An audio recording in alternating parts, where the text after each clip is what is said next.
संत शब्द बहुत आदरणीय और पूजनीय शब्द है। संत वैसे नहीं बना जाता, संत के लिए तपस्या करनी पड़ती है। ये जो सरकार है, मेरे ख्याल में तो इन्होंने कोई संत छोड़ा नहीं जो अंदर नहीं दिया, सारे के सारे अंदर पड़े हैं। है जी, इनका क्या कसूर था? इनके ऊपर देशद्रोही कैसे बन गई? बन ही नहीं सकती, बन ही नहीं सकती देशद्रोही। मैं चैलेंज करता हूँ, देशद्रोही इनके ऊपर कैसे बन गई? मैं तो ये कहूंगा कि हमारी सरकार आने दो कांग्रेस की, हम सबसे पहले यही काम करेंगे। ये बंदी छोड़ जो है ना, सबसे पहले इन्हीं से शुरू करेंगे। इन पे चीज लागू नहीं होती कोई। इतना बड़ा आश्रम था, वो सारा तहस नहस कर दिया है सरकार ने। सतलोक आश्रम कुरुक्षेत्र में संत रामपाल महाराज के 73वें प्रकट दिवस के मौके पर 3 दिवसीय भव्य महासमागम के दूसरे दिन लाखों श्रद्धालु जुटे। संत रामपाल के दहेज मुक्त भारत अभियान के तहत सतलोक आश्रम कुरुक्षेत्र में मात्र 17 मिनट में 14 जोड़े साधारण कपड़ों में बिना किसी दान दहेज के अंतरजातीय विवाह के पवित्र बंधन में बंध गए। जिसने भी ऐसी सादगीपूर्ण तरीके से हुई शादी को देखा, वह तारीफ किए बिना नहीं रह सका। कांग्रेस के पूर्व एमएलए दूलीराम भी संत रामपाल जी के पीपली स्थित आश्रम में पहुंचे और इस दौरान पत्रकारों से बातचीत करते हुए उन्होंने कहा कि संत शब्द बड़ा आदरणीय और पूजनीय शब्द है। संत आसानी से नहीं बना जाता, संत के लिए तपस्या करनी पड़ती है। संत रामपाल जी के ऊपर जो देशद्रोही का आरोप लगा हुआ है वह गलत है। उन्होंने कहा कि मैं दावे से कहता हूं कि वह देशद्रोही नहीं है। उन्होंने कहा कि हमारी कांग्रेस की सरकार आएगी तो सबसे पहले हम इनकी रिहाई का काम करेंगे। यहाँ संत रामपाल महाराज द्वारा लिखित ग्रंथों को पढ़ने के लिए पुस्तकालय व सतलोक आश्रम और संत रामपाल महाराज के प्रकट उत्सव के बारे में जानने के लिए प्रदर्शनी भी लगाई गई है। इस समागम में शिरकत करने के लिए रोजाना लाखों की संख्या में श्रद्धालु आ रहे हैं। इस पूरी व्यवस्था को बनाए रखने के लिए आश्रम में हजारों सेवादार सेवा में लगे हुए हैं। आश्रम के सेवादारों ने बताया कि संत रामपाल महाराज ने समाज से नशाखोरी, रिश्वतखोरी, भ्रष्टाचार, मांसाहार कुरीतियों को जड़ से खत्म करने का बीड़ा उठाया है।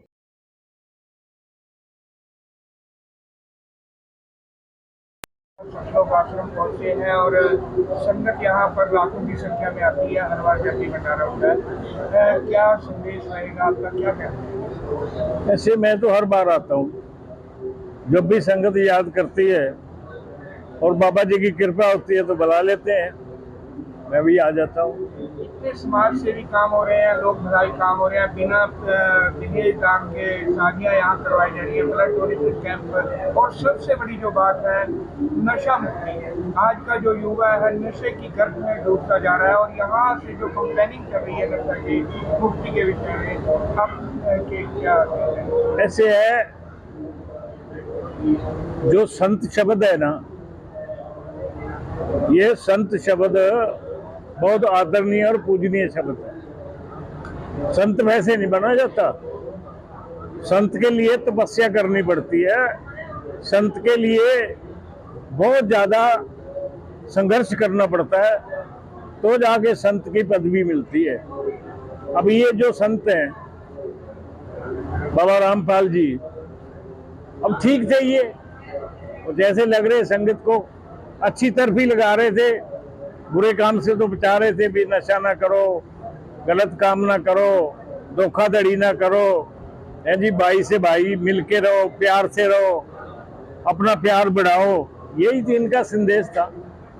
तो ये जो सरकार है, मेरे ख्याल में तो इन्होंने कोई संत छोड़ा नहीं जो अंदर नहीं दिया, सारे के सारे अंदर पड़े हैं। है जी, इनका क्या कसूर था? इनके ऊपर देशद्रोही कैसे बन गई? बन ही नहीं सकती, बन ही नहीं सकती देशद्रोही। मैं चैलेंज करता हूँ, देशद्रोही इनके ऊपर कैसे बन गई?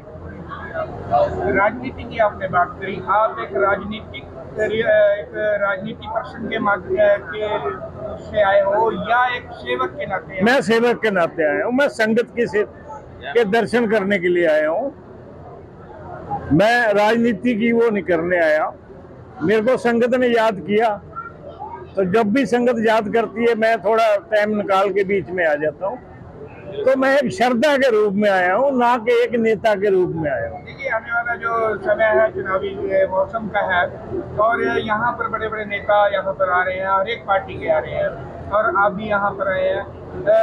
आप जो संत रामपाल अभी तक अंदर है, कब तक उनकी रिहाई की मांग है? मैं तो ये कहूंगा कि हमारी सरकार आने दो कांग्रेस की, हम सबसे पहले यही काम करेंगे। ये बंदी छोड़ जो है ना, सबसे पहले इन्हीं से शुरू करेंगे। इन पे चीज लागू नहीं होती कोई। इतना बड़ा आश्रम था, वो सारा तहस नहस कर दिया है सरकार ने, है? और या तो उसको रेस्ट कर लो, या वो जो आश्रम था उसको तहस नहस एक तो कर दो, दोनों ही तो कर दी। इनको भी अंदर कर दिया, और वो सारा करोड़ों रुपए का वो पैसा संगत का ही लगा था, वो उनका तो नहीं था। उस संगत पैसे को दुरुपयोग करना, ये कहाँ का सूल है? ये किसी संत का नाम नहीं लेंगे, किसी का पर्टिकुलर नाम नहीं लेंगे, किसी को तो साल में 3-3 पैरोल मिल रही है, और एक संत को बाहर भी झांकने नहीं दिया जा रहा। ये ऐसे है, आप नाम लो या ना लो, लोग सब जानते हैं। कहता है ये जो पब्लिक है ये सब जानती है, जो पब्लिक है, गाना बना था ना कि ये पब्लिक है ये सब जानती है, पब्लिक से।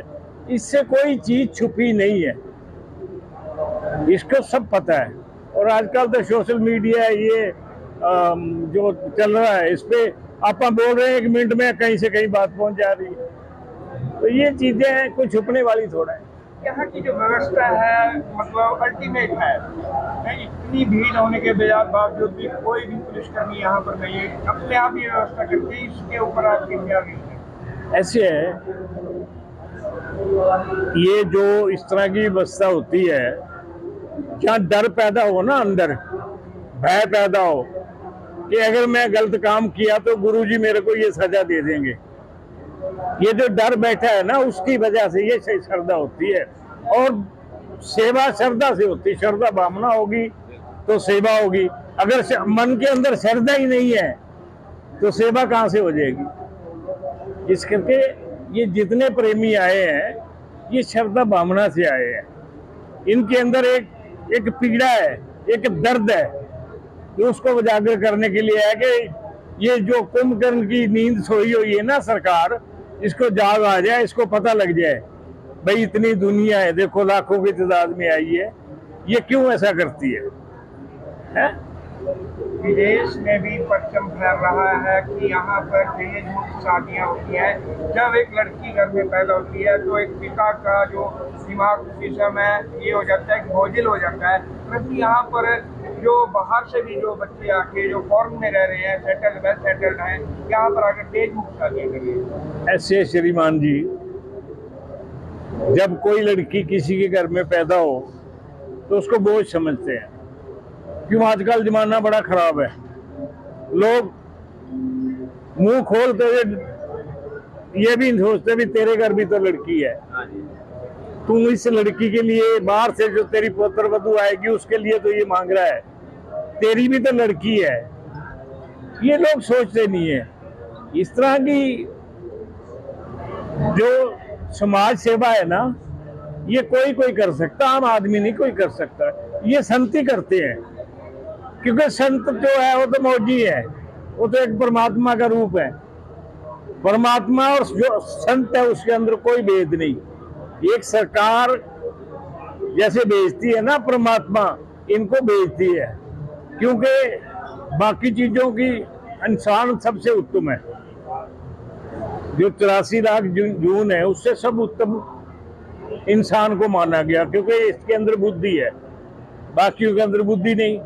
तो इस करके हमें जो समझाएगा, अब मैं आपके सामने बोल रहा हूँ तो इंसान की वजह से बोल रहा हूँ, और यहाँ किसी पशु को खड़ा कर दो या किसी जानवर को या और किसी को बोल सकता है? तो ये संत जो है ये इंसान के रूप में ही आते हैं, और ये जो कुछ इन्होंने करना होता है ये करते हैं। ये किसी से डरते नहीं, संत तो पहले भी आपने देखे होंगे, मरने से नहीं डरते, संत मौत से नहीं डरते। मौत तो संतों के पास है और संत ना किसी से डरते हैं। जितना मर्जी तसीहे दे लो, जितना सोने को तपाओगे उतना ही वो निखर के आगे आएगा और सोने की लड़ी बनेगा। अभी अंदर है, जब बाहर आएंगे तो इनका जलवा देखना, दुनिया कितनी टूट के पड़ेगी। ठीक है जी, आज यहाँ पर बिना दहेज की जो शादियाँ हो रही हैं, क्या कहेंगे? बहुत अच्छा लगे जी। किसकी प्रेरणा से ये हो रहा है ये? गुरु की जी। तो जैसे कि बिना दहेज के शादी कर रहे हैं, कहीं ना कहीं कोई दिक्कत तो नहीं आएगी आने वाले समय में? नहीं जी, ये तो बहुत बढ़िया है जी। नहीं, गुरु जी की दीक्षा तो है, आदेश भी है कि दहेज लेना पाप है, तो कहीं जो वर पक्ष है, जो लड़के वाले हैं, वो कल को दिक्कत तो नहीं करेंगे? नहीं आपको करेंगे। विश्वास है? हाँ जी, पूरा कहाँ विश्वास से हैं है आप जी। लोग? हम दुलान पर से हैं जी। कितने साल से जुड़े हो डेरे से? मेरे से तो जी आई सुना था, ये लड़के वाले हैं जी, वे जुड़े हुए हैं जिसके साथ, तो हम तो जी इनके साथ ही हैं जी। हाँ जी, ये पहली बार लड़की जाएगी जी, पता लगेगा जी अपना।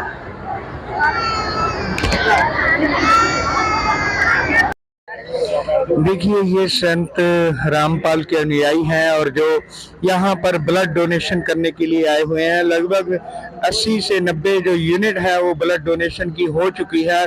आपको बता दें कि लाइन बहुत लंबी लगी हुई है। एक उत्साह है सभी श्रद्धालुओं के अंदर कि हाँ, मैंने भी ब्लड डोनेट करना है। कुछ फर्स्ट टाइम कर रहे हैं, कुछ सेकंड टाइम करेंगे, कुछ अलग अलग इनकी जो काउंटिंग है, अलग अलग काउंटिंग है इन लोगों की। कोई कितने बार अलग अलग जिलों से, अलग अलग स्टेटों से ये लोग यहाँ पर पहुंचे हुए हैं। एक उत्साह है कि ब्लड डोनेट करना है। संत रामपाल जी के आश्रम है जो वहाँ पर, वो तस्वीरें आपको दिखाई जा रही हैं। कहाँ से आप? सर देहरादून से। पहले किया ब्लड डोनेट? No sir. पहली बार कर रहे हो? हाँ जी। डर लग रहा है? हाँ जी। हाँ? हाँ जी। किस चीज का? थोड़ा डर इसलिए रहता है क्योंकि क्या होगा क्या नहीं होगा, इसलिए रहता है थोड़ा डर। जैसे पहली बार करते हैं ना, डोनेशन। किससे प्रेरित होकर आप ब्लड डोनेट कर रहे हो? परमात्मा से। देखिए, पहली बार ब्लड, देहरादून से ये आए हुए हैं, पहली बार ब्लड डोनेट कर रहे हैं। कहाँ से हैं आप? जी उत्तराखंड। उत्तराखंड। पहले डोनेट किया है? नहीं जी, पहले डोनेट नहीं किया है जी। किससे प्रेरित होकर, क्या प्रेरणा स्रोत है कि आपको ब्लड डोनेट हम जगत गुरु रामपाल जी महाराज जी की शिक्षाओं से प्रेरित है। उनके द्वारा दी गई शिक्षाएं मनुष्य समाज के कल्याण के लिए है और मनुष्य समाज के कल्याण के लिए ही जगत गुरु रामपाल जी महाराज जी का अवतरण हुआ है सत्संग। देखिए, सामाजिक कल्याण के लिए संत रामपाल का अवतरण हुआ, ऐसा इनके अनुयायियों का कहना है। देहरादून उत्तराखंड से ये लोग आए हुए हैं। इनका पहली बार ये ब्लड डोनेट कर रहे हैं। इंस्पायर होकर जो प्रेरणा मिली है यहाँ पर सतलोक आश्रम के जो संत रामपाल जी हैं, उनके द्वारा, उनकी जो प्रेरणा से ये लोग ब्लड डोनेट कर रहे हैं यहाँ।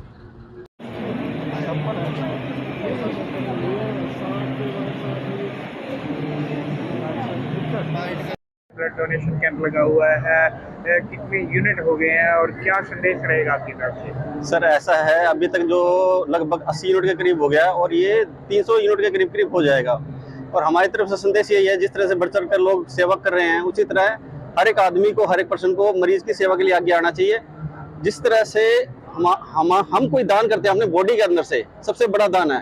क्योंकि पैसा, वस्तु, कोई भी चीज़ वो बाहरी वस्तु है जो हम सेवा करते हैं, लेकिन अंदरूनी मन से जो हम ब्लड है या कोई ऑर्गन देते हैं, वो हमारे अंदर शरीर का सबसे बड़ा महादान है। एक यूनिट 3 आदमी की जान। जी जी बिल्कुल। क्या सर ऐसा है, जो हम ब्लड कलेक्शन करते हैं उसमें से 3 यूनिट बनती हैं। PRBC, रेड ब्लड सेल अलग बनता है, प्लाज्मा अलग बनता है और प्लेटलेट आजकल डेंगू चला हुआ है तो उसमें काम आता है सर। अभी 70-80 के करीब हो गया है। एक स्वस्थ आदमी कितने दिनों के बाद ब्लड डोनेशन? एक स्वस्थ आदमी ब्लड डोनेशन 3 महीने बाद कर सकता है और जो प्लेटलेट डोनेशन करता है वो 15 दिन बाद दोबारा कर सकता है। जी सर। कोई किसी के बेटी पे भार नहीं है। कैसे प्रेरणा मिली है आपको बिना ये दहेज की शादी करने के लिए? ये हमारे जो गुरुजी है ना, संत रामपाल जी महाराज, इनकी शिक्षा है। इन्होंने शिक्षा दी है कि ना हम दहेज लेंगे, ना किसी को देंगे। कहाँ से हैं आप? मैं लुधियाना से आया हूँ।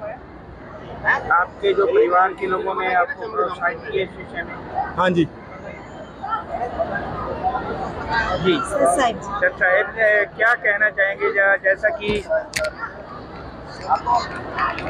एक बेटी जब पैदा होती है तो माँ बाप के सिर के ऊपर एक वजन सा महसूस किया जाता है। हाँ जी, और यहाँ पर सिर्फ और सिर्फ दहेज की वजह से कि अगर हमने दहेज नहीं दिया तो ससुराल वाले पता नहीं क्या करेंगे। तो क्या कहेंगे, आज बिना दहेज के शादी कर रहे हैं आप? हमें बहुत अच्छा लग रहा है जी, बिना दहेज की शादी हो रही है। बेटियों को कोई भार नहीं है, किसी मतलब पिता को ये सोचने की जरूरत ही नहीं पड़ती कि हाँ भी मुझे दाज देना पड़ेगा, ठीक है। और मतलब बेटियां भी मतलब हर तरह से मतलब सुरक्षित महसूस करती हैं। आप अभी बिना दहेज के यहाँ पर शादी होगी तो जैसा कि आपके होने वाले पति यहाँ पर मौजूद हैं, क्योंकि अभी तो बंधन में नहीं बंधे हैं, तो ऐसा नहीं लगेगा कि कल को ये तंग करेंगे?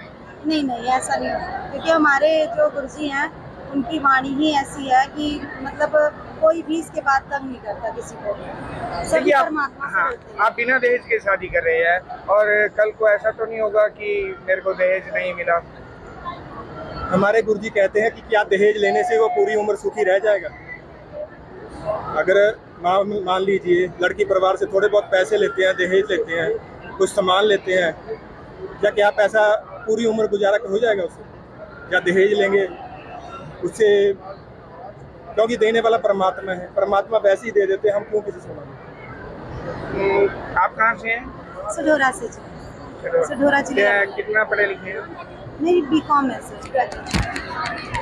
देखिए बीकॉम की हुई है और आपकी आज मैट्रिक है। देखिए बीकॉम की हुई है, हालांकि बिना दहेज की शादियां हो रही हैं।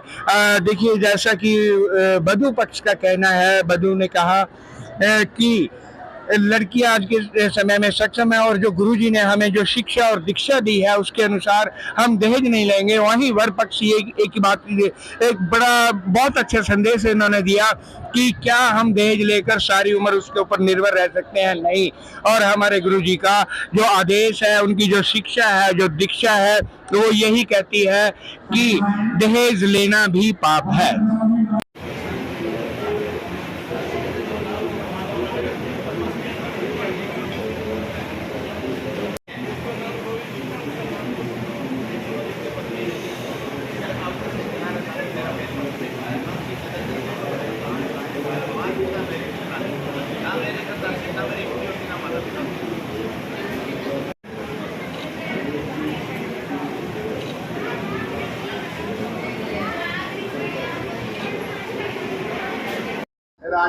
आज काफी संख्या में दहेज मुक्त विवाह रैली आयोजित किए गए हैं और भारी संख्या में रक्तदान शिविर के लिए पहुंचे हैं, क्या जानते हैं? हम ये तो संत रामपाल जी महाराज जी का मेन उद्देश्य है दहेज मुक्त भारत बनाना, क्योंकि दहेज ने भारत के अंदर पूरी जड़ें फैला रखी हैं। दहेज की वजह से ही आज अपने बच्चों को, जो पैदा होने से पहले इंसान बच्ची के रूप में उसको मार देता है। संत रामपाल जी महाराज कहते हैं कि बच्चे को कोई भी गर्भ में नहीं मारेगा। दहेज के वजह से ही इन बच्चों को गर्भ में मारा जाता था।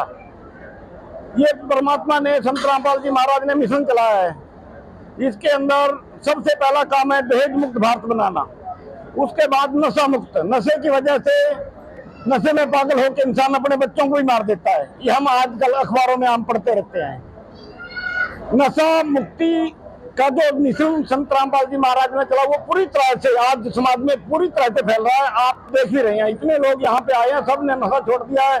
बीड़ी, सिगरेट, अंडा, मीट को बिल्कुल प्रयोग नहीं करते। ये संत रामपाल जी महाराज का मेन उद्देश्य है। उसके बाद जो लोगों का एक्सीडेंट हो जाता है बिना ब्लड के, या ब्लड खरीद नहीं पाते, उसकी वजह से जो समस्याएं आती हैं, आज ब्लड डोनेशन कैंप लगाया गया है, उसमें 400 यूनिट ब्लड डोनेट किया जाएगा।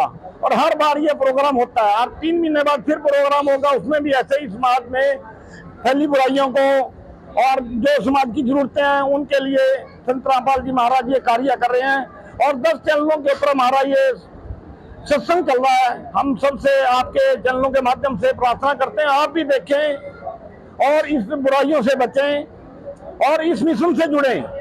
ये सच्चा मिशन है पूर्ण परमात्मा कबीर साहब जी का। इससे जुड़ना सबका जरूरी है। कोई जल्दी जुड़ेगा, कोई लेट जुड़ेगा, जुड़ेंगे सभी। और जब जब वो सच्चे संत आते हैं, वो सच बोलते हैं, और झूठे लोग जो होते हैं समाज के, वो सरकार की मौके की जो सरकार होती है उसको उसके प्रति झूठी बातें कह के भड़काते हैं और उनके ऊपर जुल्म कराते हैं। हर समय, हर युग के अंदर ऐसा होता है। अब ये झूठ उनका नहीं चलेगा, सच्चाई जल्दी सामने आने वाली है। और संत रामपाल जी महाराज बहुत जल्दी जेल से बाहर आने वाले हैं और ये मिशन बहुत तेजी से फैलेगा, पूरे विश्व के अंदर ये मिशन जाएगा और सब लोग माया की दौड़ से रुकेंगे और अपनी खुद की चिंता करेंगे। हमें ये मानुष जन्म किस लिए मिला है। कहते हैं देवता भी तरसते हैं कि हमें कभी मानुष जन्म मिले और वो पूर्ण संत मिले, पूर्ण शक्ति मिले, जिससे हमारा भी मोक्ष हो और हम अमरलोक में चले जाएं। वो अमरलोक का रास्ता बताने वाले संत रामपाल जी महाराज इस धरती पे विराजमान है। और बहुत से चैनल वाले, जो सोशल मीडिया के चैनल वाले, वो भी प्रसारित करते हैं इस बात को कि वो सच्चा संत इस पृथ्वी पे आ चुका है। कुछ भविष्यवाणी करने वालों ने भविष्यवाणी भी कर दिया कि वो संत, पूर्ण संत धरती पे आ चुका, पर ये नहीं बता पा रहे वो है कौन। क्योंकि संत रामपाल जी महाराज इस समय जेल में, आप सबको पता है, ये सोचना बड़ा आसान नहीं है। और जब से संत रामपाल जी महाराज जेल में गए हैं, कम से कम भी 1 करोड़ लोग संत रामपाल जी महाराज जी से जुड़े हैं, क्योंकि ये सच्चा संत है और सच्चा ये पंथ है और पढ़े लिखे लोग हैं, इनको बरगड़ाया नहीं जा सकता। अब ये सच्चाई के साथ चलेंगे। मैं आपके चैनल के माध्यम से सभी को धन्यवाद करता हूँ, आपका धन्यवाद करता हूँ, जो भी इस मेरे आवाज को सुने और सच्चाई को माने और इन बुकों को पढ़े जो आपके पास हम घर फ्री में भेज रहे हैं, और चैनल के माध्यम से भी सत्संग सुने। मैं इसके साथ ही अपने शब्दों को विराम देता हूँ। सत साहिब।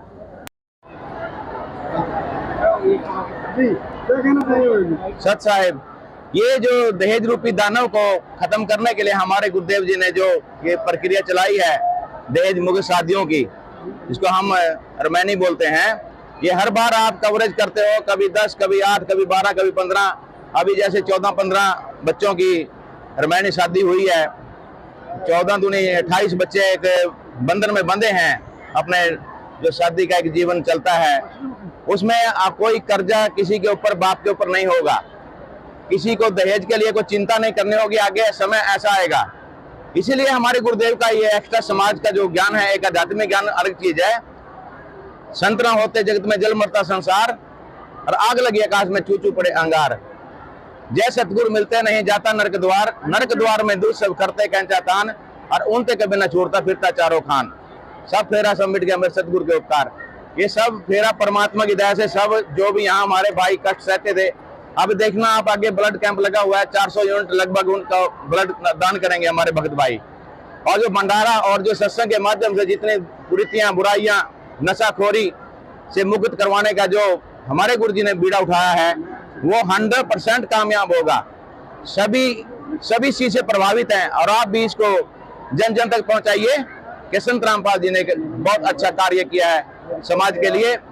और जो आध्यात्मिक ज्ञान है उसका लंबा विवरण है वो फिर आपको बाद में बताएंगे। सत साहिब।